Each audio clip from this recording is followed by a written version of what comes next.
Merci. La parole est à Monsieur Flanagan. Thank you very much for an interesting presentation, MEP Nigel.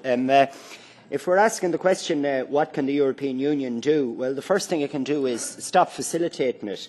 And when I say facilitating it, I mean having a situation where you can have one farmer getting €1,000 per hectare and his neighbour is getting nothing, where you can have a situation where ranchers can pull in €500,000 and a person competing against them can get nothing. So if the European Union wants to do something about this, it actually can, in the review of the CAP, by doing what the last decent commissioner suggested we should do: level the playing pitch, introduce a flat rate front-loaded system with a cap on payments. And something like this can be done during the review on CAP. But unfortunately, our Commissioner doesn't support something like this. Now, I listen constantly to people here, and one thing I am surprised about is there seems to be cross-group support for the small family farm, in the EPP included. And when we were choosing the Commissioner, I opposed the current Commissioner because I didn't think he supported that. Not because he was a political opponent locally, but because I thought he went against the grain on that.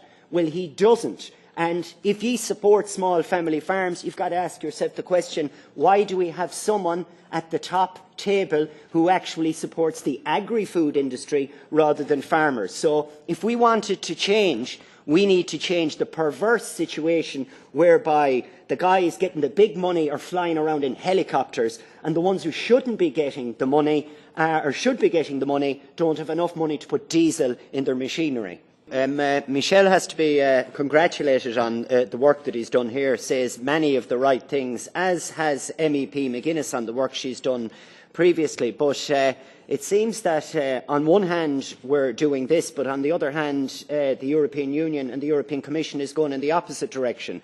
And in this context, the EU competition authority's decision to allow ABP and Slaney to join together, it's a disgrace. They'll control 28.5% of the cattle kill in Ireland, upwards on 40% of the sheep kill, and equally more important, it will mean 50% of the rendering capacity for the disposal of animal offal in Ireland will be concentrated in one player. And you compare this with regulation for farmers in the Common Agricultural Policy, where it's stipulated that maximum market share for producers' groups can be 15%. This is a complete and utter joke. If you want to level it up, you've got to level it up, not pretend to level it up. So I'm just curious, are we really serious about doing something about competition? Because competition has been met with a massive blow in Ireland in the last week.